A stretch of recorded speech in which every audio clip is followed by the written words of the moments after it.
नमस्कार और आज के इस खास विश्लेषण में आप सभी का स्वागत है। आज हम एक ऐसी दुनिया में डाइव करने वाले हैं जो सीधे तौर पर हमारी मोबिलिटी और डेली लाइफ से जुड़ी है। हम अक्सर सोचते हैं ना कि जोड़ों का दर्द तो बस उम्र बढ़ने या हड्डियों के ज्यादा घिसने का नतीजा है, लेकिन आज हम इन पुरानी बातों से थोड़ा आगे बढ़ेंगे। हम उन बायोलॉजिकल और केमिकल सच्चाइयों को अनकवर करेंगे जो घुटनों को एक्चुअली अंदर से स्वस्थ रखती हैं। ये जानना सच में किसी जादू से कम नहीं है कि हमारे जॉइंट्स असल में काम कैसे करते हैं। चलिए शुरू करते हैं। तो सबसे पहले इस बहुत ही कॉमन लेकिन ज़रूरी सवाल पर गौर करते हैं। ऐसा क्यों होता है कि जो लोग बहुत एक्टिव रहते हैं, रेगुलर एक्सरसाइज करते हैं, उनके जॉइंट्स भी वक्त के साथ खराब होने लगते हैं और अंदर ही अंदर स्टाफ करने लगते हैं? आमतौर पर हम सबको यही लगता है कि एक्सरसाइज और उम्र की वजह से जॉइंट्स मैकेनिकली घिस जाते हैं, जैसे किसी मशीन के पुर्जे। लेकिन सच्चाई ये नहीं है। असली समस्या सिर्फ मैकेनिकल वेयर एंड टेयर की नहीं, बल्कि इंटरनल केमिस्ट्री की है। आज हम इस अजम्पशन को चैलेंज करेंगे और देखेंगे कि जॉइंट्स अंदर से स्टाफ कैसे होते हैं, उन्हें पोषण क्यों नहीं मिल पाता, चाहे बाहर से कितनी भी फिजिकल एक्टिविटी क्यों ना चल रही हो। अब जोड़ों से आने वाली आवाज़ों को लेकर भी कितनी गलतफहमियां हैं, है ना। देखिए, एक तरफ तो वो आवाज़ें हैं जो पूरी तरह से हार्मलेस होती हैं, जैसे जब हम उठते बैठते हैं और घुटनों से अचानक एक पॉप की आवाज़ आती है, तो वो दरअसल साइनोवियल फ्लूइड में बनने वाली गैस बबल्स के फटने की आवाज़ होती है। इसे कैविटेशन कहते हैं और ये बिल्कुल नॉर्मल है। पर ध्यान देने वाली बात यह है कि खतरे की घंटी तब बजती है जब इस पॉप आवाज के साथ सुबह की अकड़, दिन भर बढ़ने वाला दर्द या सीढ़ियां उतरते चढ़ते वक्त तकलीफ होने लगे। ये लक्षण सीधा इशारा करते हैं कि जॉइंट की इंटरनल केमिस्ट्री में कुछ गड़बड़ी चल रही है और इस पर तुरंत ध्यान देने की जरूरत है। तो चलिए अपने पहले सेक्शन की तरफ बढ़ते हैं, the chemistry of joint starvation. इसे ठीक से समझने के लिए हमें वीपिंग लुब्रिकेशन के कॉन्सेप्ट को जानना होगा। दरअसल हमारे जॉइंट्स नॉन न्यूटोनियन होते हैं। अब इसका क्या मतलब हुआ? इसका मतलब ये है कि जब इन पर दबाव पड़ता है तो इनके अंदर का साइनोवियल फ्लूइड, जो एक तरह का लुब्रिकेंट है, वो गाढ़ा हो जाता है ताकि जॉइंट्स को झटकों से बचा सके। लेकिन यहाँ एक कैच है। इस फ्लूइड को अपना काम करने के लिए पैसिव मोशन की जरूरत होती है। जब जॉइंट मूव करता है तभी ये मूवमेंट एक साइनोवियल पंप को स्टिम्युलेट करता है। यही पंप सारे जरूरी न्यूट्रिएंट्स को अंदर लाता है और नुकसान पहुंचाने वाले वेस्ट मटेरियल्स को बाहर निकालता है। अगर मूवमेंट नहीं होगा तो ये लुब्रिकेशन प्रोसेस वहीं रुक जाएगा और कार्टिलेज धीरे धीरे न्यूट्रिएंट्स की कमी से अंदर ही अंदर डैमेज होने लगेगा। अब आते हैं न्यूट्रिशन के एक बहुत ही इंटरेस्टिंग पहलू पर। ये कोट देखिए जो बिल्कुल सटीक बैठता है। बिना मैग्नीशियम के विटामिन डी लेना वैसा ही है जैसे किसी ऐसी पाइप में पानी डालना जिसका सिस्टम से कोई कनेक्शन ही ना हो। दरअसल विटामिन डी को अपने एक्टिव फॉर्म में बदलने के लिए बॉडी को मैग्नीशियम की सख्त जरूरत होती है। अगर बॉडी में मैग्नीशियम की कमी है तो विटामिन डी उन इम्यून सेल्स को रेगुलेट ही नहीं कर पाएगा जो जॉइंट्स में होने वाले इन्फ्लेमेशन और डिस्ट्रक्शन को रोकते हैं। मतलब सिर्फ विटामिन डी सप्लीमेंट्स खाते रहने से कोई फायदा नहीं होगा जब तक कि उसे एक्टिवेट करने वाला मैग्नीशियम मौजूद ना हो। आगे बढ़ते हैं अपने दूसरे सेक्शन पर, vitamin K2 as the traffic director. इस सिनर्जी मैट्रिक्स पर जरा ध्यान दीजिए। यहाँ विटामिन K2 एक ऑन स्विच की तरह काम करता है।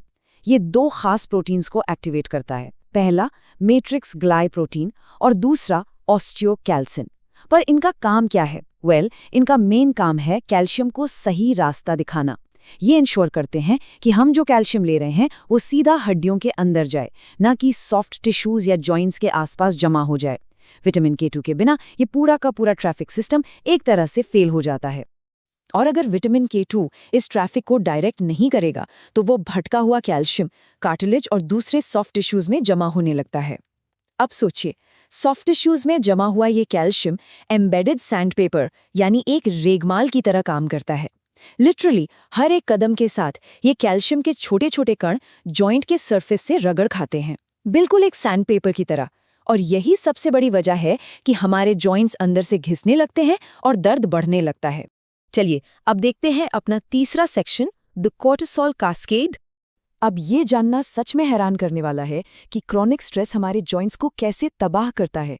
इस ब्रेकडाउन कास्केड को देखिए। होता क्या है कि जब स्ट्रेस बढ़ता है तो बॉडी में कोर्टिसोल हार्मोन का लेवल अचानक से स्पाइक कर जाता है। इस स्पाइक की वजह से हमारी किडनीज तेजी से यूरिन के जरिए जरूरी मैग्नीशियम को बॉडी से बाहर निकालने लगती हैं और जैसे ही मैग्नीशियम की कमी होती है, बॉडी में इन्फ्लेमेटरी साइटोकाइंस बढ़ जाते हैं, जो आगे चलकर कॉन्ड्रोसाइट्स को सप्रेस कर देते हैं। कॉन्ड्रोसाइट्स वही सेल्स हैं जो कार्टिलेज को रिपेयर करते हैं। तो सोचिए, सिर्फ स्ट्रेस की वजह से जॉइंट स्टार्वेशन मोड में चले जाते हैं। इस कार्टिलेज ब्रेकडाउन को रोकने के लिए सबसे जरूरी है कॉर्टिसोल को मैनेज करना, और यहाँ काम आती है 4-7-8 ब्रीदिंग टेक्निक। ये एक बहुत ही सिंपल लेकिन पावरफुल तरीका है, जिसमें बस 4 सेकंड तक सांस लेनी होती है, 7 सेकंड तक उसे रोकना होता है और फिर 8 सेकंड तक धीरे धीरे छोड़ना होता है। ये छोटी सी टेक्निक स्ट्रेस हार्मोन्स को तुरंत कम करती है, जिससे बॉडी में मैग्नीशियम बचा रहता है और कार्टिलेज रिपेयर करने वाले सेल्स अपना काम आसानी से करते रहते हैं। अब आते हैं अपने आखिरी और सबसे एक्शनेबल सेक्शन पर, the 90 second antidote and nutrition. सुबह उठते ही इस 90 सेकंड के रूटीन को फॉलो करना जॉइंट्स के लिए एक लाइफ सेवर यानी एक गेम चेंजर हो सकता है। बिस्तर से पैर नीचे रखने से पहले स्टेप 1 में एंकल्स को धीरे धीरे दोनों दिशाओं में 10 बार घुमाना चाहिए। फिर स्टेप 2 में दोनों घुटनों को एक एक करके छाती तक लाकर 3 सेकंड तक होल्ड करना चाहिए। ऐसा 10 बार किया जा सकता है। ये सिंपल से मूवमेंट्स बॉडी का पूरा वजन घुटनों पर आने से पहले ही उस लुब्रिकेटिंग सिनोवियल फ्लूइड को वापस कार्टिलेज में पंप कर देते हैं। जैसे एक बिल्ली सुबह उठकर नेचुरली स्ट्रेच करती है ना, वही नेचुरल इंस्टिंक्ट हमारे जॉइंट्स के लिए भी उतनी ही जरूरी है। ये जेंटल स्ट्रेचिंग हमारे कार्टिलेज को सुबह सुबह पूरी तरह हाइड्रेट कर देती है, ताकि जब बिस्तर से उठकर जमीन पर पहला कदम रखा जाए तो जॉइंट्स उस पहले झटके या इम्पैक्ट को पूरी सेफ्टी के साथ एब्जॉर्ब कर सके। एक और कमाल का तरीका है वार्म कंप्रेस प्रोटोकॉल। दिन की पहली वॉक पर निकलने से पहले घुटनों पर करीब 8 मिनट के लिए एक गरम कंप्रेस या हीटिंग पैड लगाना चाहिए। देखिए, ये हल्की सी गर्माहट वहाँ लोकल ब्लड सर्कुलेशन को बढ़ाती है और थोड़ी देर के लिए साइनोवियल फ्लूइड यानी उसके गढ़ेपन को ठीक कर देती है। इससे होता यह है कि दिन के उस पहले और सबसे क्रूशियल घंटे में जॉइंट्स को बेहतर प्रोटेक्शन और परफेक्ट लुब्रिकेशन मिलता है। अब डाइट में थोड़े से स्मार्ट बदलाव इस इंटरनल केमिस्ट्री को पूरी तरह ट्रांसफॉर्म कर सकते हैं। यहाँ कुछ एसेंशियल चीजें हैं जो रूटीन में होनी चाहिए। मैग्नीशियम के लिए 2 चम्मच रॉ पंपकिन सीड्स, कोलेजन के लिए 1 कप बोन ब्रॉथ और साथ में nettle leaf tea, vitamin C के लिए कीवी और रेड पेपर्स और विटामिन K2 के लिए नैटो या एग जोक्स का उपयोग किया जा सकता है। यहाँ ध्यान देने वाली बात यह है कि लो शुगर फ्रूट से मिलने वाला विटामिन सी कोलेजन बनने के प्रोसेस में सबसे जरूरी कड़ी है। बिना एडिक्वेट विटामिन सी के जॉइंट्स में नया कोलेजन बन ही नहीं सकता। तो सबसे अहम मुद्दा ये निकल कर आता है कि सिर्फ अच्छी चीजें खाना ही काफी नहीं है, कुछ चीजों से दूर रहना भी उतना ही जरूरी है, जैसे प्रोसेस्ड डेयरी मीट्स। इनमें फॉस्फेट कंपाउंड्स होते हैं जो बॉडी में मैग्नीशियम के एब्जॉर्प्शन को पूरी तरह से ब्लॉक कर देते हैं। अब सोचिए, अगर कोई एकदम परफेक्ट डाइट ले रहा है लेकिन प्रोसेस्ड मीट्स भी शामिल कर रहा है, तो वो केमिकल ब्लॉक बॉडी को उस मैग्नीशियम का फायदा उठाने ही नहीं देगा जिसकी जॉइंट्स को सबसे ज्यादा जरूरत है। इस चर्चा को खत्म करने से पहले एक बड़ा सवाल छोड़कर जाते हैं जिस पर जरूर विचार किया जाना चाहिए। हमने हमेशा सुना है कि मोशन इज लोशन, यानी मूवमेंट ही जॉइंट्स का असली लुब्रिकेंट है। लेकिन क्या कभी सोचा है कि आपके एक्टिव जॉइंट्स आज किस केमिकल फ्यूल पर चल रहे हैं? अगर उस फ्यूल में मैग्नीशियम, विटामिन K2 और विटामिन सी जैसी जरूरी चीजें मिसिंग हैं, तो सिर्फ मूव करने से बात नहीं बनेगी। इसलिए अपने इंटरनल फ्यूल को सही करना और सुबह के इस 90 सेकंड रूटीन को जिंदगी का हिस्सा बनाना वाकई फायदेमंद साबित हो सकता है। उम्मीद है आज के इस विश्लेषण से आप सबको एक नया दृष्टिकोण मिला होगा। शुक्रिया।